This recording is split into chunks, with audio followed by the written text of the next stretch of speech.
I'm Nicholas Bornois of Capital Inc., and I am delighted to welcome you today to our webinar.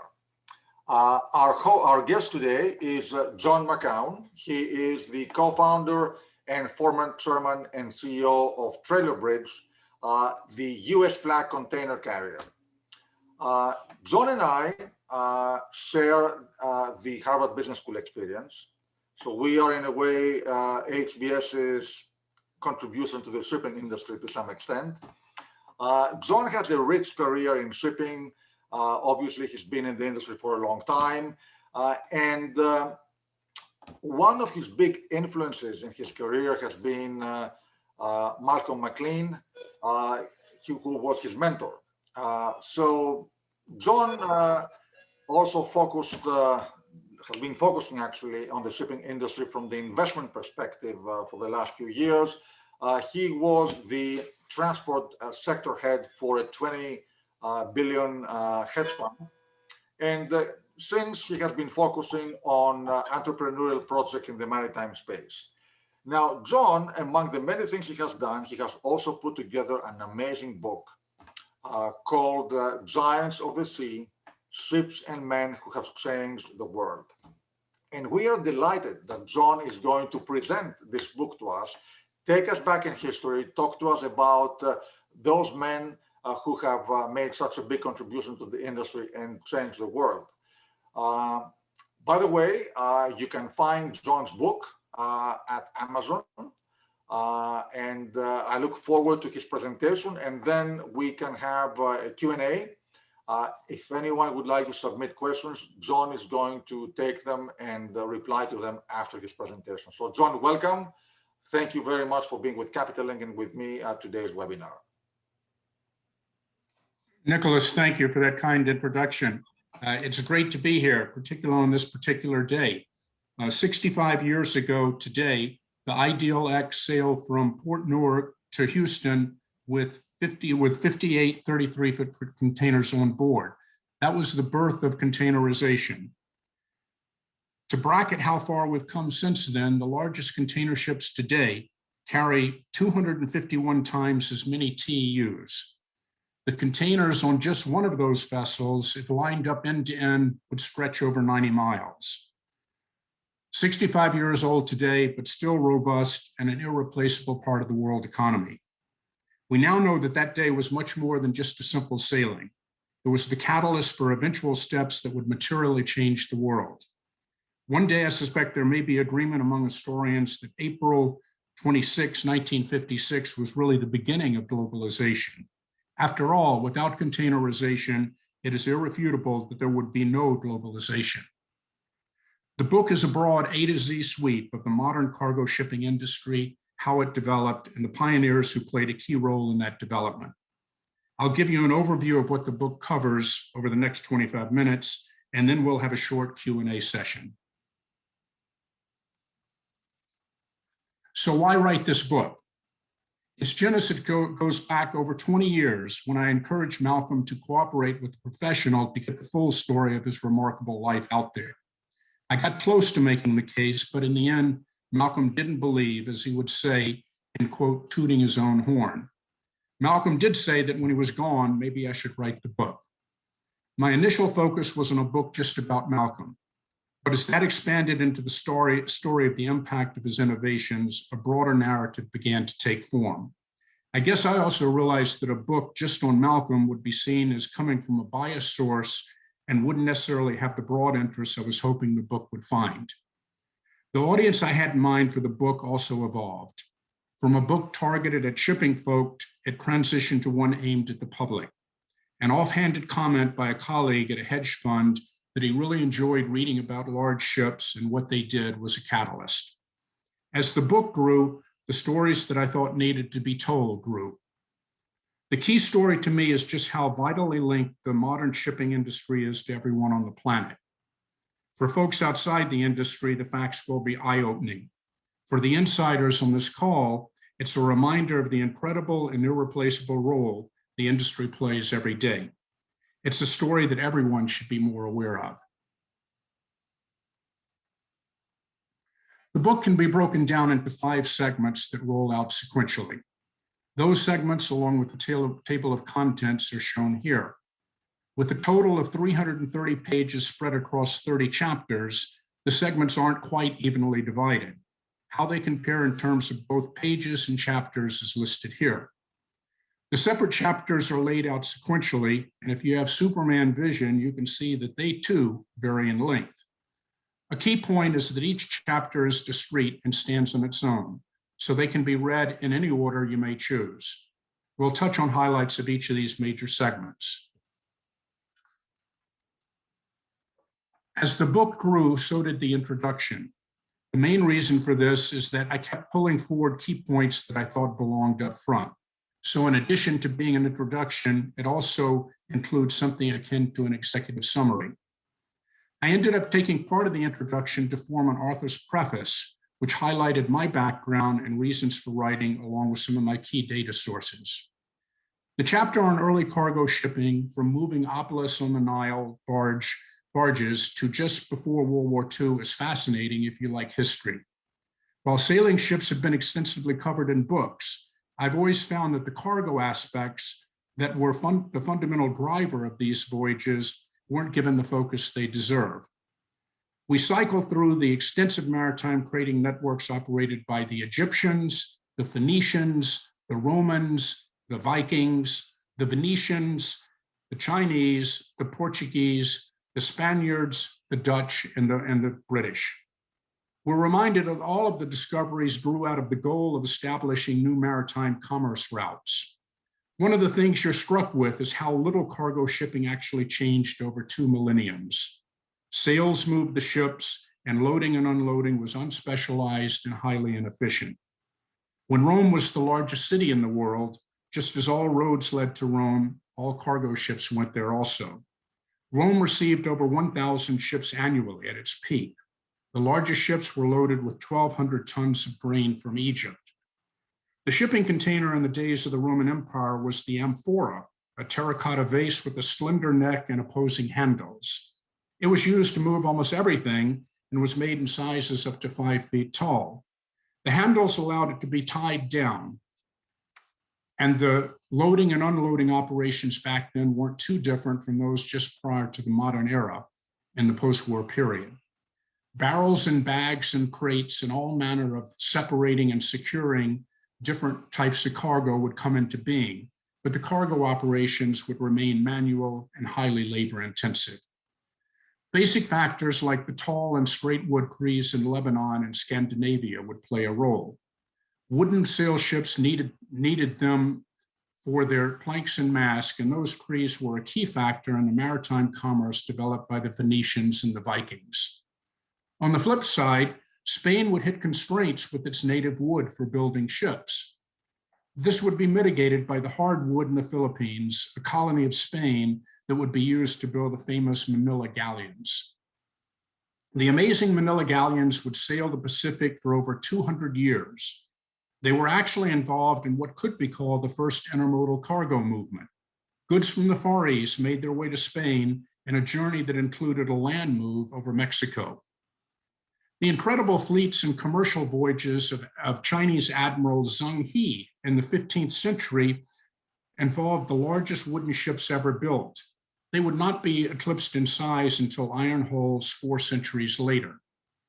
The extensive maritime trade routes Zheng He established, with fleets of up to 300 merchant ships sailing on long commercial voyages, ended with his death, and China turned inward.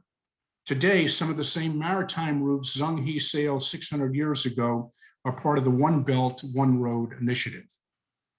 We've all heard about the Savannah being the first steamship to cross the Atlantic, but its 90 horsepower engine operated just 11% of the time. Its transatlantic crossing was really propelled mostly by its sails. It would be 20 years later when British ships designed by Isambard Brunel would lead the rapid transition from sail to steam.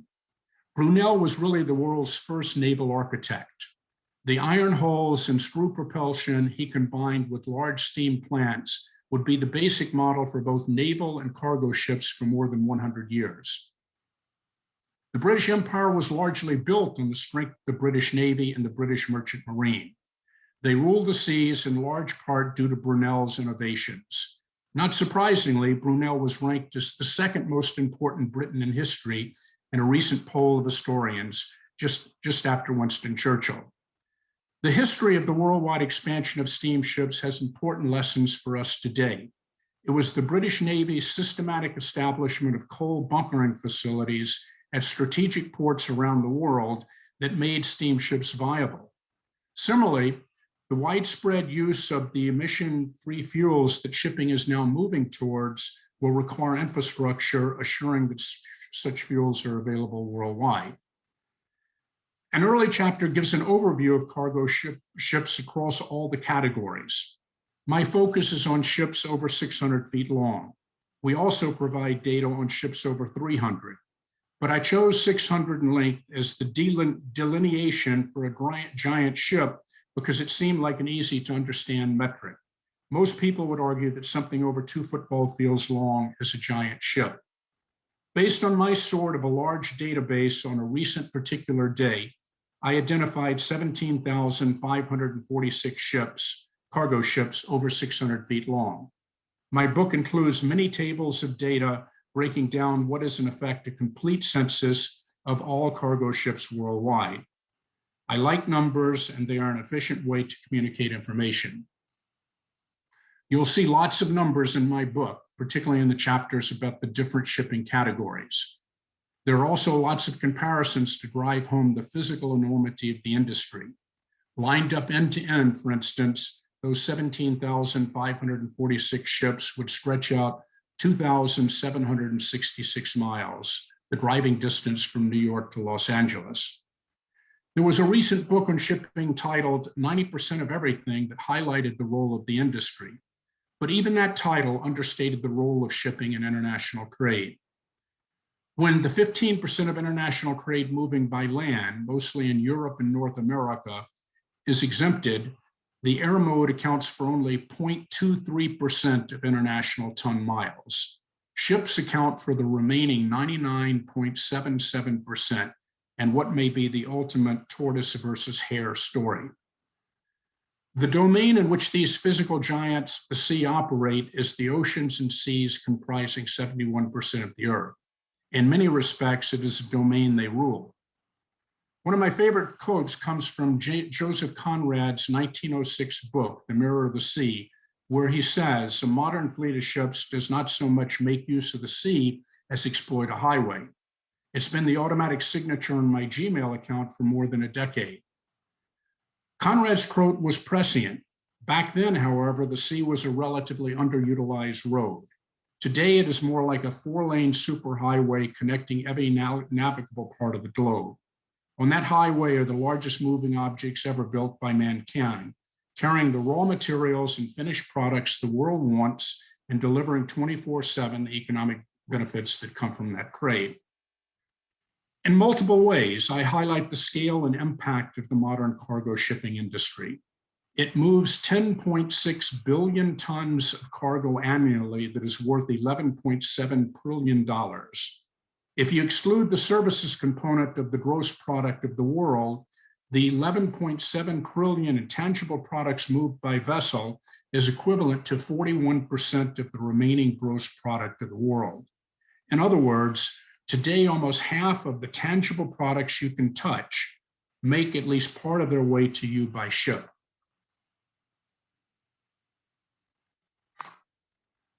The life stories of these 9 pioneering men should be interesting to both outsiders and insiders in shipping. Even in the case of the latter, I found that the full stories of the accomplishment of these men in the shipping sector aren't as well known as they should be. I was complimented when a shipping industry friend of mine said recently that this section of their book reminded him of a recent book by Admiral James Stavridis. In True North, Stavridis profiled 10 historically important admirals. Just as those admirals framed and defined the character and how navies developed, these 9 amazing entrepreneurs are the foundation on which the modern cargo shipping industry was built. There are lessons to be learned from their extraordinary lives. You'll see that there are many shared characteristics and traits among them. Most displayed strong entrepreneurial inclinations at a very early age.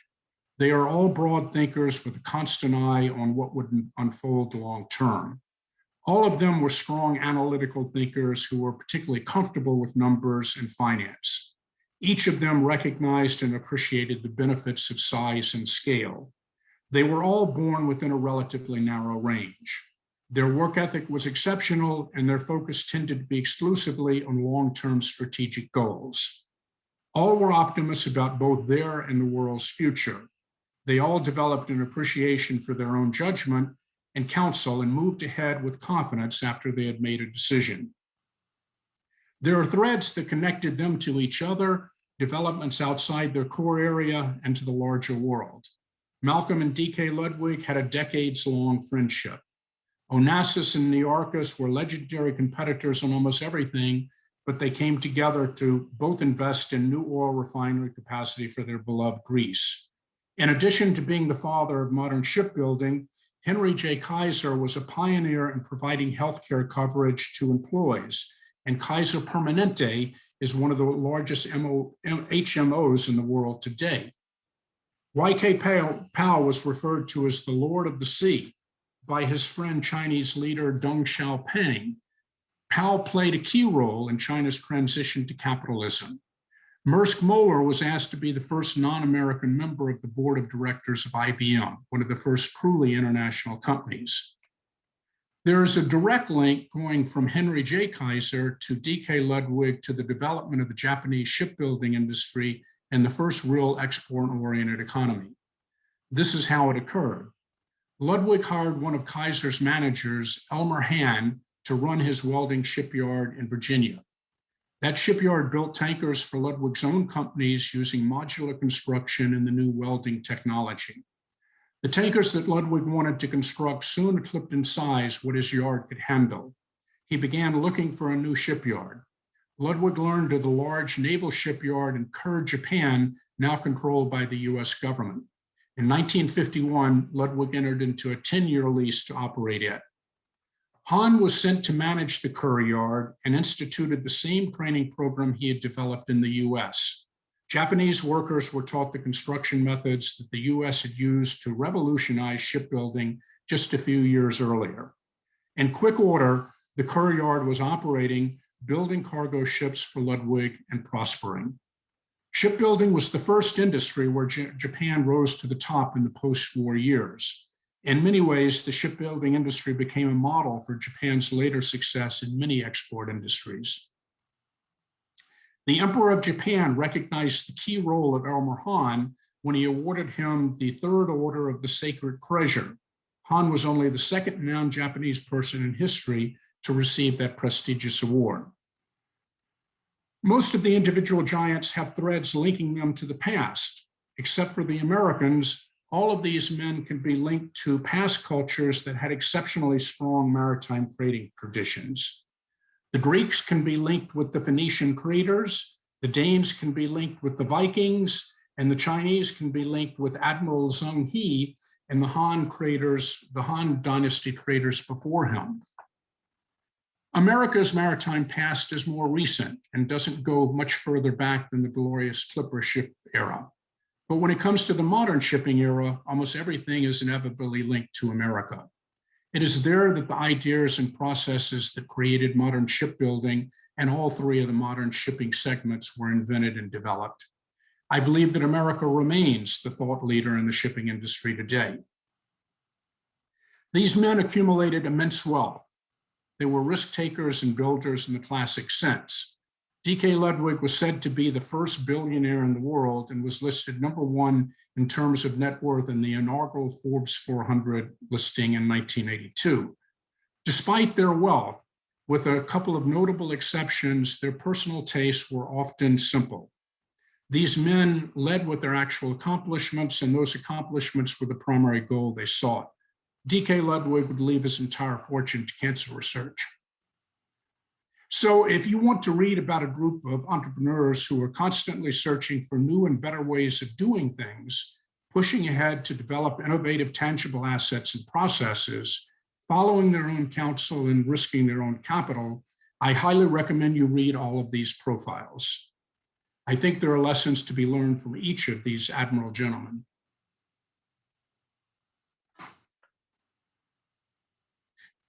My book is dedicated to Malcom. Not surprisingly, the chapter on him is the longest in the book at 47 pages. I'm clearly biased, but I think the facts underscore that he is really a giant among giants. You can come to that conclusion by looking at the disproportionate impact container shipping has had among all the shipping categories. Of that 11.7 trillion we earlier referred to as the value of goods moving annually on all ships, 7 trillion or 60% was on container ships. 3 decades after Malcom first invented containerization, he took delivery of his econ ships at a different shipping company that competed with his first shipping company. The delivery of those ships, 30% larger than anything afloat at the time, opened up the era of supersized container ships. I refer to this as the second container revolution. The ramifications that come directly from that are also extraordinary. Malcom was very comfortable with numbers, and an analytical approach would drive everything he did in business. He had an insatiable curiosity about whatever he was focused on and would systematically dissect it to circle in on the core items. He liked to break things down into granular components as part of his analytical processing. Malcom always had a yellow pad and pencil nearby. He liked to develop his own numbers and check the numbers he got from others. Nowhere was his analytical focus more keen than on cost compared to competitors. Malcom always saw cost differences that result from different hard assets as the primary sustainable cost advantage in transportation. Before he invented containerization, he did that in the trucking industry by being the first company to use diesel engines. He had hoped that that fuel cost edge that gave him an edge would go unnoticed, but eventually the entire trucking industry followed him. His focus on different hard assets invariably had him looking at things that hadn't been done before. He was constantly thinking of how something could be moved from one point to another for a lower overall cost. Larger vessels, vessel conversions, and larger equipment sizes were all examples of things that fit within that framework.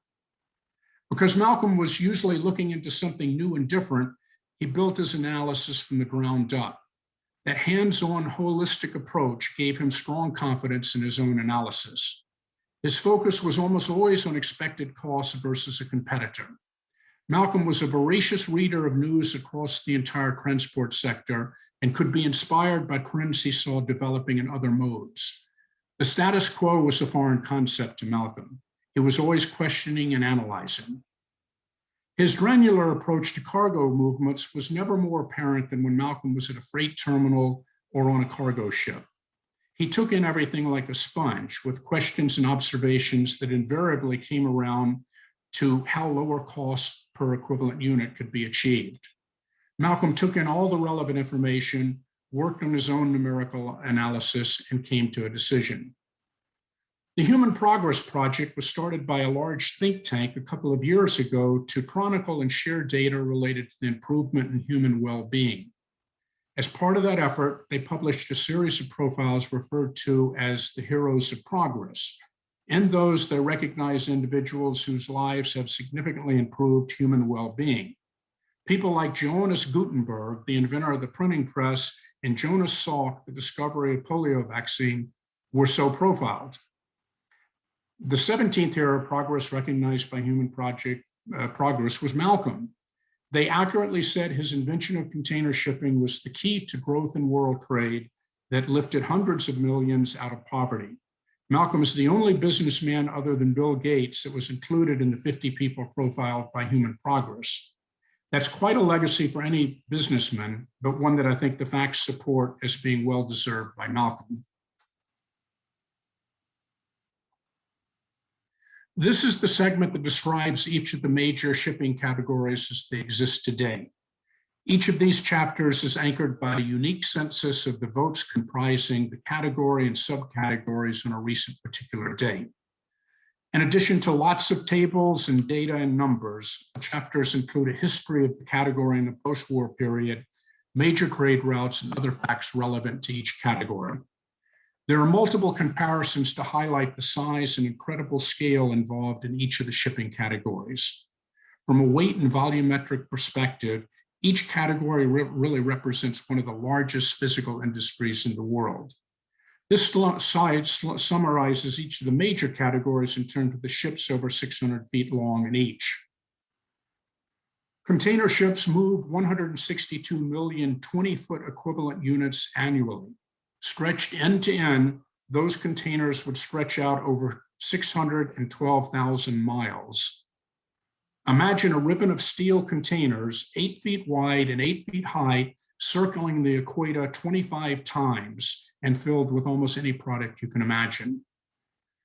Tankers move 3.5 billion tons of crude oil and refined products annually, the equivalent of 26 billion barrels and 1.1 trillion gallons. Those movements represent 73.4% of the worldwide consumption. In other words, almost 3/4 of the oil used by everyone moves at some point in tankers. Bulk carriers are the workhorses of the shipping industry and move 4.5 billion tons of bulk products annually. While a wide array of products move, the largest dry bulk commodities are iron ore, coal, wheat, and corn that represent some 3/4 of total cargo moved. Bulk carriers move 36.4% of the combined annual production of those commodities.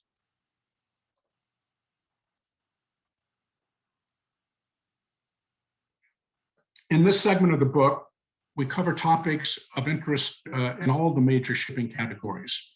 The topics are self-explanatory, but we'll highlight a number of chapters. Cargo ships couldn't operate without the 2 million dedicated seafarers that man them. They man jobs that are actually 24/7 and still come with many risks. We all owe a debt of gratitude for their consistent service throughout the pandemic, even with the unique challenges that it created for seafarers.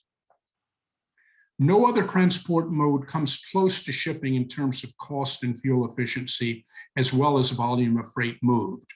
The 63.9 trillion ton miles of freight moved annually by vessels is more than 12 times all of the US domestic freight moved by the millions of trucks, tens of thousands of locomotives, and thousands of barges and pipelines combined. Geography and its impact on shipping and vice versa is an endlessly fascinating topic. Related to the latter, the Erie Canal made New York what it is today, and the Suez and the Panama Canals were grand infrastructure projects. Shipping costs versus cargo value is more of a driver of financial performance than is recognized. On that metric, container shipping is in a more enviable position than the other shipping categories. Many of you know that I'm an ardent supporter of the Jones Act and the entire US Merchant Marine. My chapter on this here goes into some of the reckless hyperbole I see coming from critics. No discussion of modern cargo shipping is complete without talking about China. It is by far the largest user of shipping services. Some 59% of the iron ore moving by ship is destined for China. 7 out of the 10 largest container ports are in China. It is reasonable to peg China's effective utilization of worldwide shipping capacity at least 50%, in parallel with the percent of world steel that is now produced in China.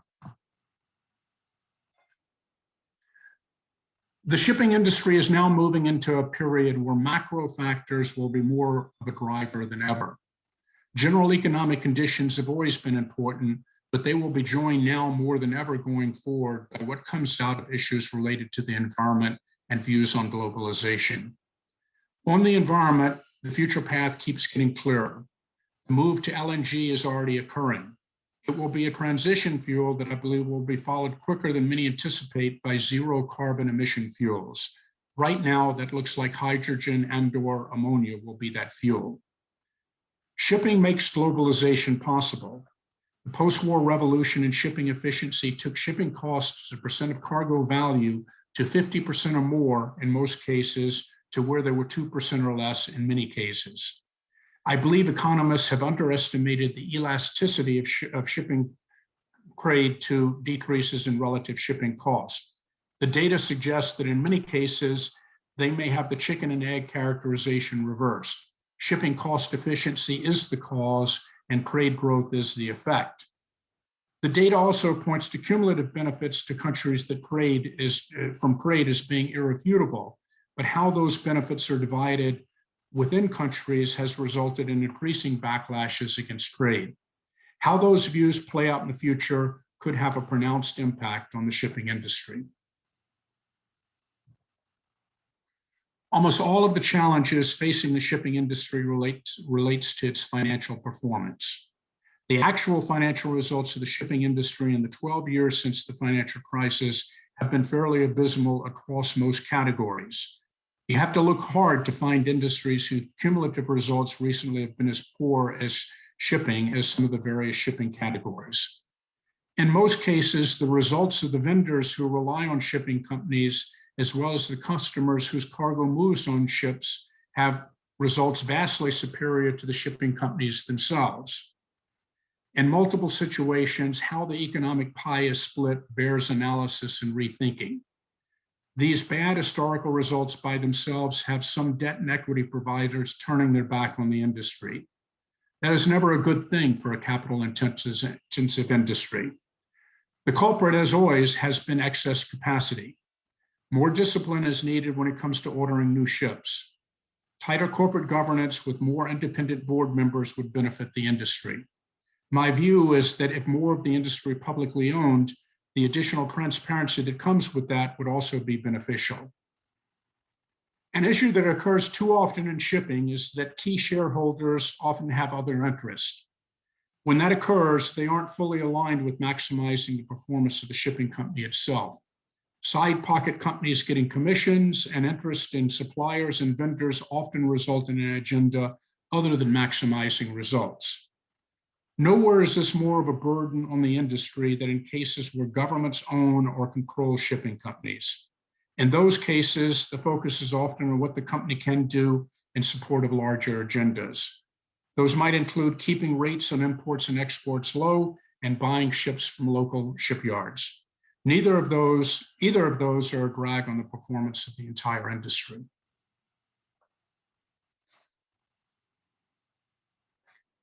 All of the shipping categories will experience slower demand growth through the end of this decade than they actually experienced in the recent past.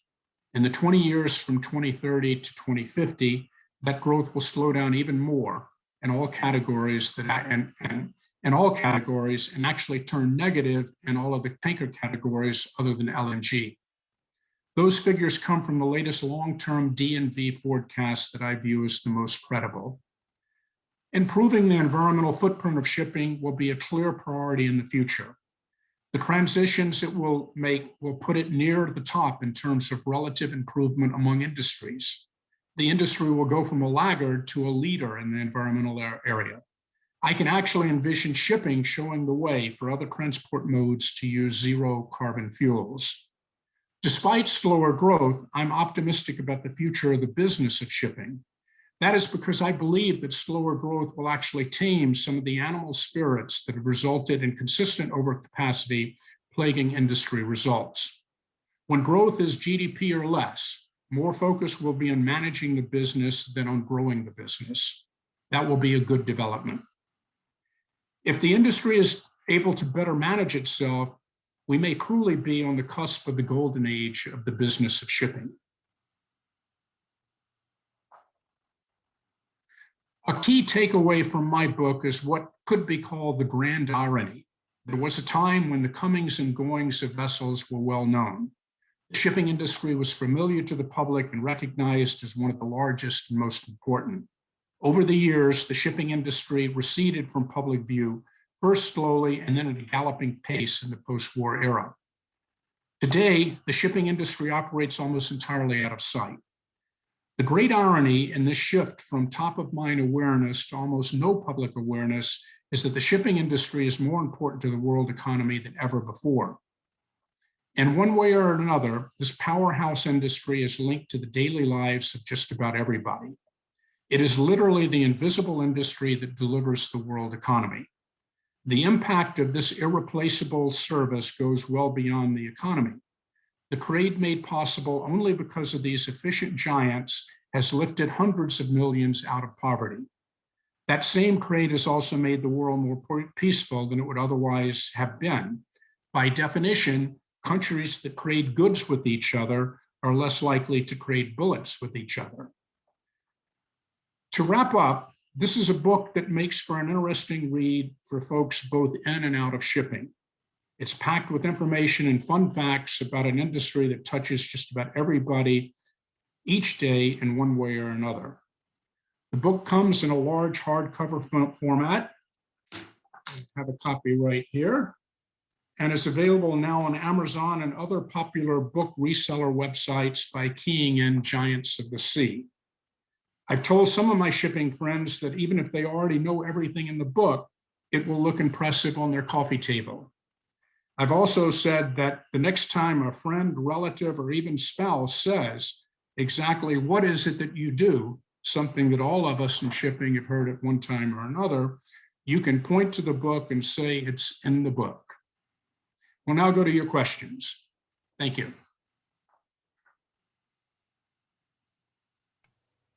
John, that was really wonderful. Thank you. Very, very unique, obviously, and you know, very different from the usual webinars we host. Wonderful. Maybe we can have you do it again tomorrow. Really, very, very well done. Thank you. So let me have, we have a number of questions, but if you don't mind, before starting with the ones we got from the floor, by the way, I recognize a lot of friends and names in the attendee list. So obviously one of your mentors has been, or the mentor has been Malcom. How long do you know him? I worked with Malcom for 20 years, and for much of that period, it was on a daily basis. You know, I could go on and on for hours, but he was an amazing gentleman. But he was also, I'm reminded of what a colleague once referred to him, this even before I came up with the title of my book. She referred to him as a gentle giant, and I think that that was a pretty good indication of what he was. He was. If you met him and you didn't know who he was, you would just think he was a very polite Southern gentleman. So he was something to work with. And you mentioned that you can go one-on-one for hours, obviously, but if I can ask you, can you share with us a couple of the most memorable moments that you know, over your 20 years with him? Wow, that's a tough one, but one that does kind of come to mind, and that and this was and it also kind of underscored his incredible ability of kind of management by walking around. Malcom was one of the keenest observers. He liked to look at things firsthand, and he would soak in all this information.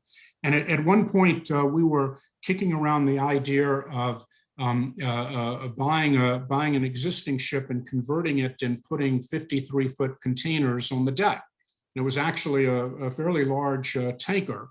And we became aware that it was available, and Malcom wanted to see it. And so we made arrangements to visit it. It was at a petroleum dock in New Jersey on a Sunday.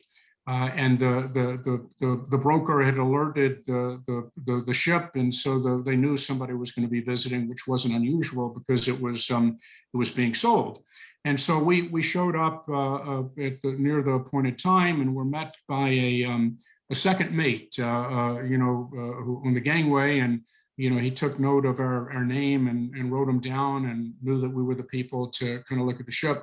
And so we're walking around, and Malcom wanted to keenly kind of see the various piping, and you know, if we could put some containers on deck without redoing the piping, maybe even kind of keep it as a tanker. And as he was walking around and talking, asking questions to the second mate, and talking to me about it, about 20 minutes in, 30 minutes into the tour, the second mate all of a sudden kind of stopped in his tracks and reached into his back pocket and and pulled out the pad of paper that he had been writing our names down when we came on board, and looked at it and looked up at Malcolm, and he said, "McLean," he said, "are you that McLean?" And Malcolm smiled and said, "Yes." And he said, "I thought you were dead." And it tickled Malcolm no end. And it was, but it was also an indication of his hands-on approach. And that was,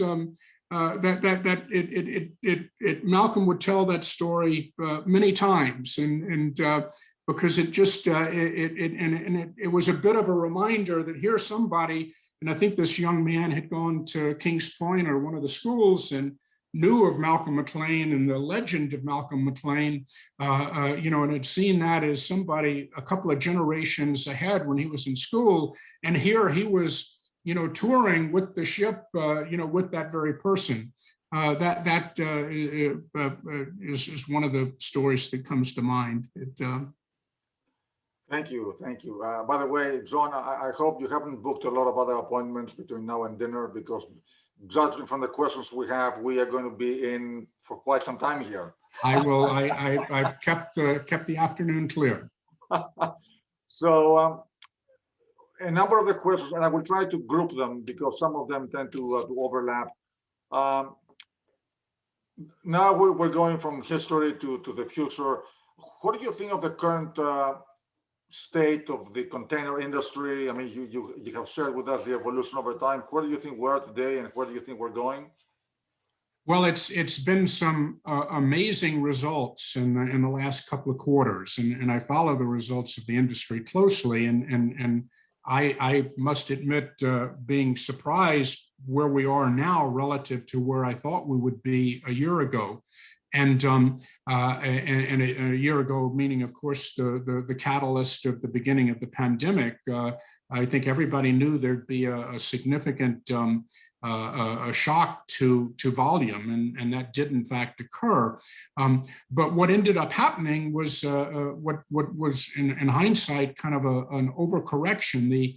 I guess I find myself thinking that the industry too, individually, they all realized that this was a very different sort of event, and it wasn't going to be just the usual. And so they took dramatic steps to reduce capacity, and by blanking sailings, and it turned out that they kind of overcorrected, and not only the overcorrection, but as there was cargo volume started to grow, both the catch up and then the other thing, I guess, just the new cargo driven by the pandemic, and we've all now kind of realized that there was a massive shift in expenditures, largely by American consumers, that weren't spending on services that went into tangible goods, and most of that translated into more containers coming from Asia.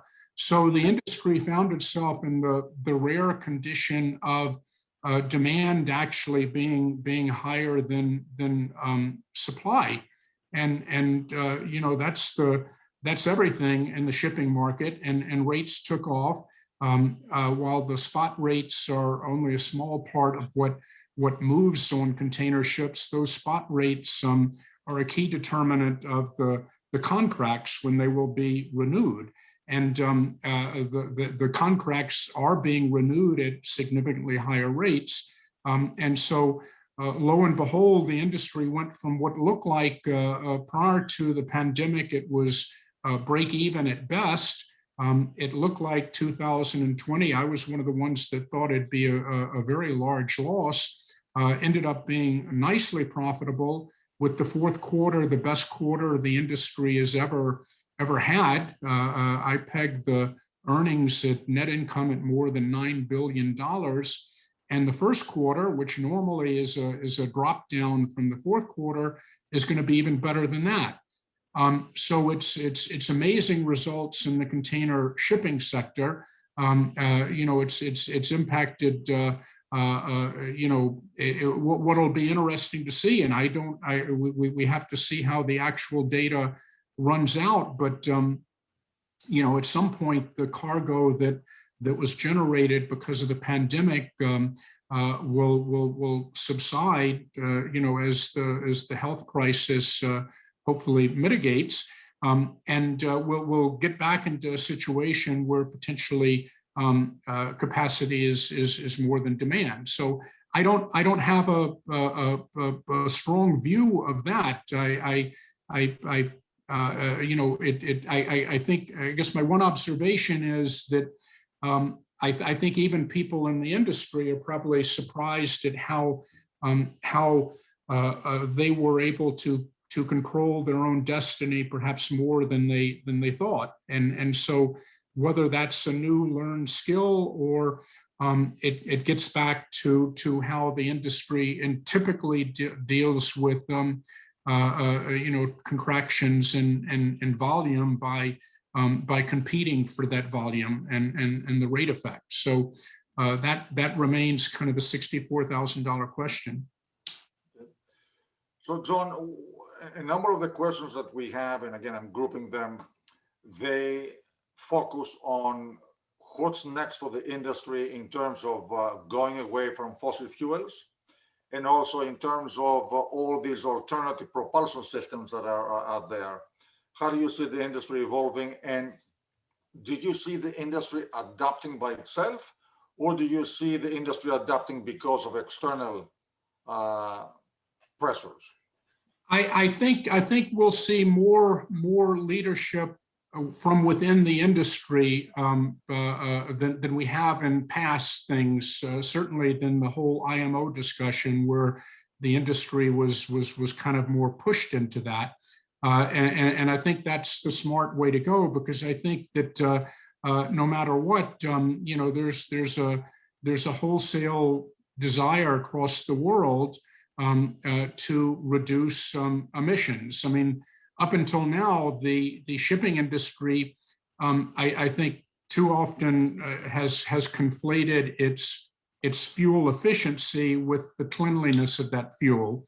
And the IMO standards are dealing with the cleanliness of that fuel. They're not really doing anything in terms of carbon emissions, which is where the rest of the world has been focused on for a while. So I think that's where you can readily see and embrace LNG as kind of a transition fuel, because LNG completely addresses the cleanliness aspect. And again, that's a more basic issue that the industry still, even with the IMO standards, under any comparison, the cleanliness of the fuel doesn't really compare very well to other modes. So I think, but I do think when you get in terms of the overall, I think shipping is something like 5% of total petroleum consumption and probably down to 3% of total carbon emissions. One can't really point to shipping itself as being the biggest emitter of carbon, as it is, unfortunately, in the past has been in terms of particulate matter and SOx. That being said, all segments are going to be looked at to improve where they are, and I don't think the shipping industry is going to help itself by resisting what is going to happen, and so we're seeing what I think is impressive and extraordinary leadership, on the emissions side. I mean, some of the initiatives and announcements by companies like Maersk and kind of putting a stake in the ground to no carbon emissions is something to be proud of. It's but more importantly, I think it's something that's gonna occur, and as we all know in the shipping industry, the IMO fuel cleanliness thing, I often thought that moved maybe slower than it really should have, and it's a good thing that it did, because had that not been put in place, you would have seen individual countries and even regions impose their own rules, and that's what the shipping industry can't doesn't want to get into a situation that, you know, by dragging its feet, you find different countries or regions kind of imposing rules. So I think it's going to come. You know, obviously, shipping is a little bit different because you're making decisions on assets that will last for 20, 25 years, and so you before you make that decision, other things need to be in place, and a key one, and I do think I follow all the things that are going, you know, with hydrogen and ammonia, and whether it's burned directly or fuel cells. Those are all impressive, but there's still a lot of developmental work that needs to be done. It'd be wholly unrealistic, even if you know, the engine manufacturers can make a engine that burns that, but it would be irrational for a ship owner to order one of those now without knowing, you know, where the infrastructure or availability of that fuel or even existence of that fuel will be. And so that's where the LNG is so much further ahead. And it was interesting, I guess a number of us saw the recent suggestion by the World Bank that countries not support the development of LNG infrastructure because they somehow thought that might preempt the better, more environmentally superior ammonia or hydrogen. And I understand that goal. I don't think that makes sense, though, when you kind of go through the specifics of where the different things actually are. I mean, LNG is available and it is widely available, and of course, to have people do that, it too needs to. They need to have infrastructure, and to somehow preempt that and expect that you know, that in the absence of LNG, people will move to hydrogen or ammonia ships, you know, in the next few years. I don't think is really borne out when you look at all of the facts. By the way, John, on a similar path, do you have a view on autonomous vessels? I mean, automation seems to be taking over our life one way or the other. Are we likely to see that, and to what extent, into shipping?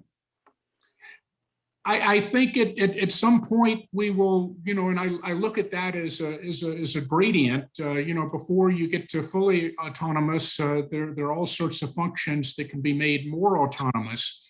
I think the technology is there.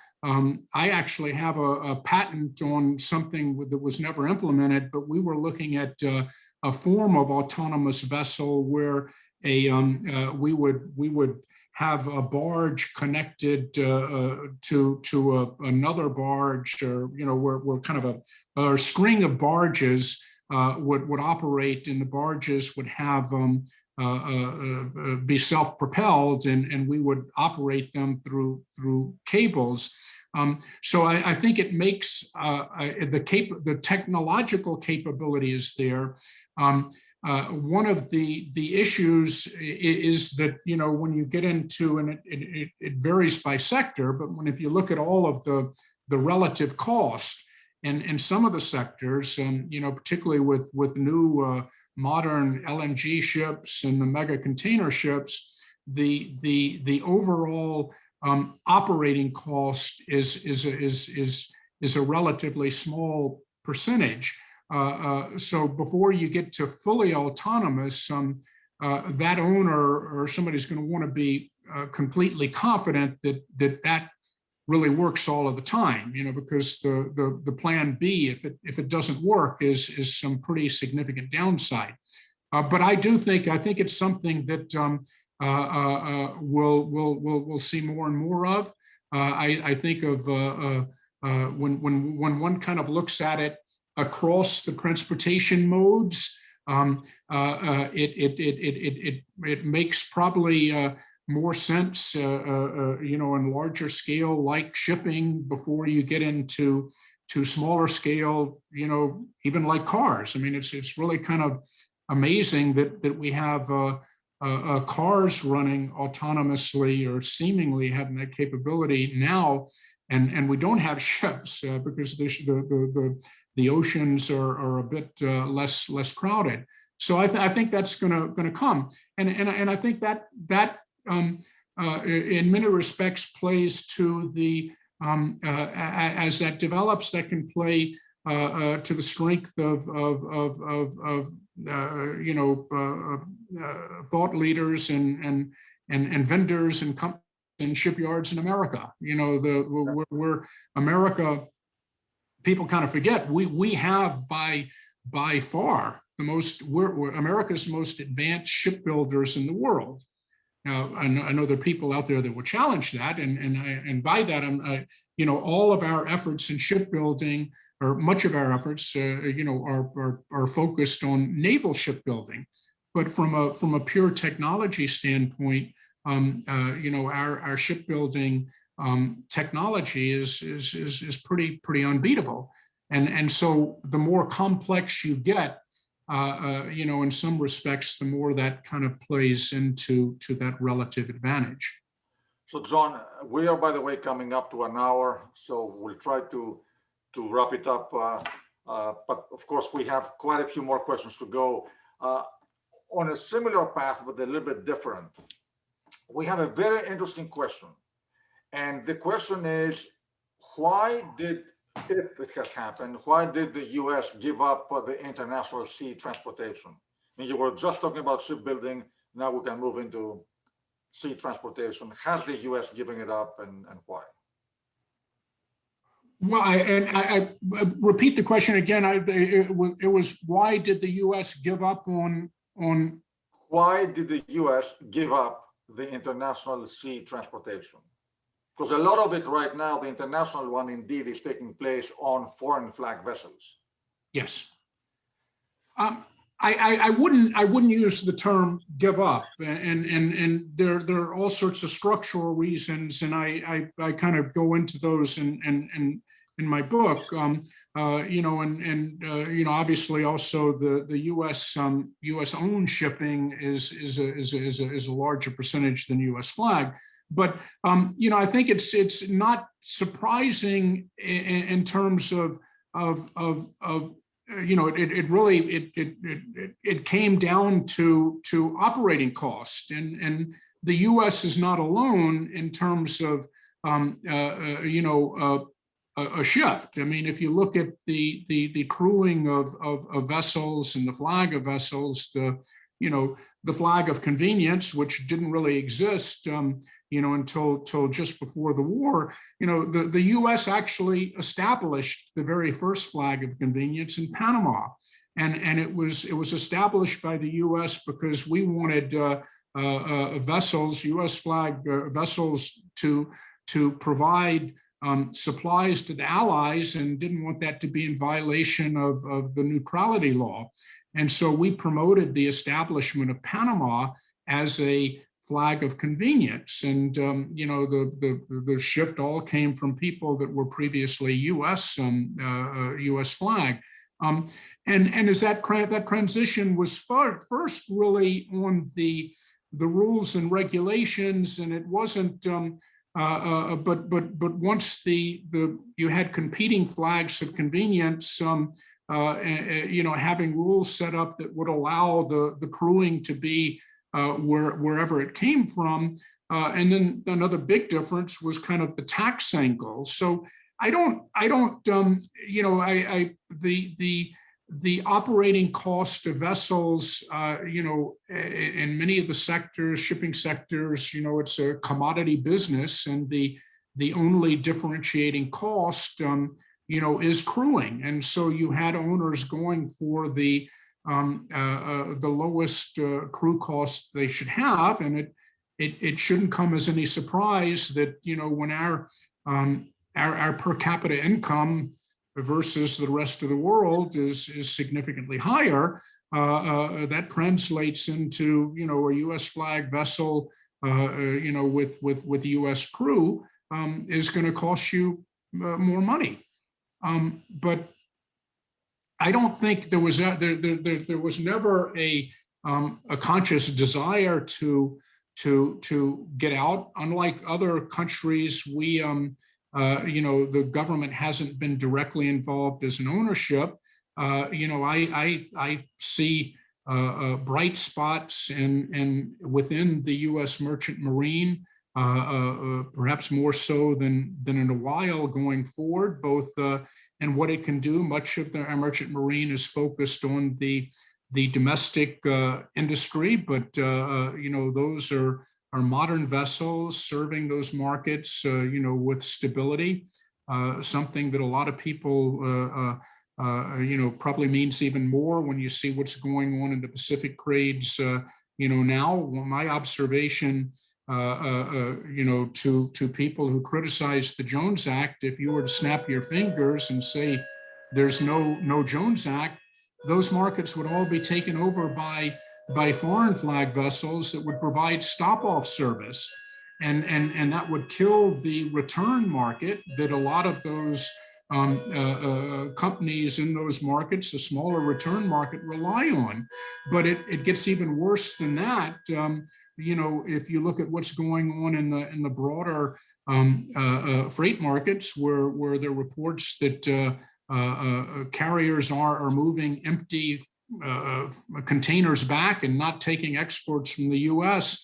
If you had that same scenario, one of those carriers that maybe had taken over with no Jones Act, the Hawaii service, would elect not to stop in Hawaii. I mean, that's no. So the Jones Act makes absolute sense, provides stable service, and I think that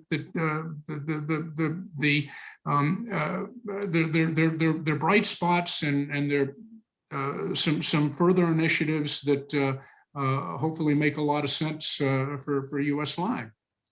So thank you. So John, we are going to close with two questions. One of them is a history question. And I actually find it very interesting. You mentioned that all these 9 major personalities, they lived in the same time frame. Did they know each other? Did they cooperate with each other in any way? Well, Malcolm and D.K. Ludwig were actually close personal friends for a long time, and I relate in my book what must have been an amazing trip they once took together on Malcolm's jet around the world, where they were visiting various projects that they were either involved in or had been involved in. Malcolm was one of 3 trustees of the Ludwig Cancer Institute, which ended up, the Ludwig Cancer Institute is literally donated billions of dollars to cancer research, in the U.S. and really across the world. And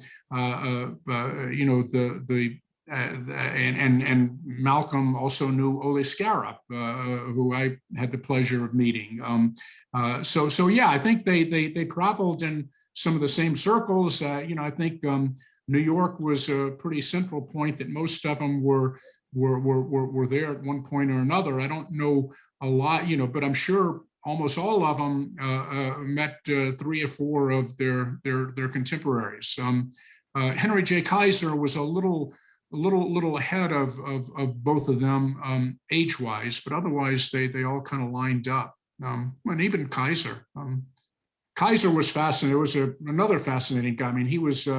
I had a friend suggest that, well, he wasn't shipping, and I reminded him that it really all starts with ships. And the Liberty ships were the merchant fleet of the world, and right after the war, U.S. flag was half of the merchant ships. But we chose to make those ships available to our allies. But Henry J. Kaiser, Franklin Roosevelt came within an inch of picking him as his vice president, and he was in the end talked into picking Harry Truman, because it was thought that the world wasn't ready for a businessman vice president. John, thank you for this amazing journey in history and with your insight. Now, a closing question. Are you going to release a Kindle version of your book? I'm going to look into that. I don't have one yet, but I'll look into that. I know that's a lot of folks like to read things. So I'd like to thank you for a terrific webinar. Actually, a lot of the questions, a lot of the communication we got from the attendees is not only questions, but a lot of congratulations to you for thank you and for the webinar. I'd like to remind everybody that yes, you can buy John's book, not in Kindle form yet, but in actual form at Amazon.com. I do not work for Amazon, at least not yet, but you can find John's book there. And John, I'd like to thank you very much for, as one of our participants put it, this was a completely different webinar compared to the ones we usually host. And thank you for giving us this new dimension. It was wonderful. Thank you very much. Thank you. Thank you. Thank you, everybody. Thanks.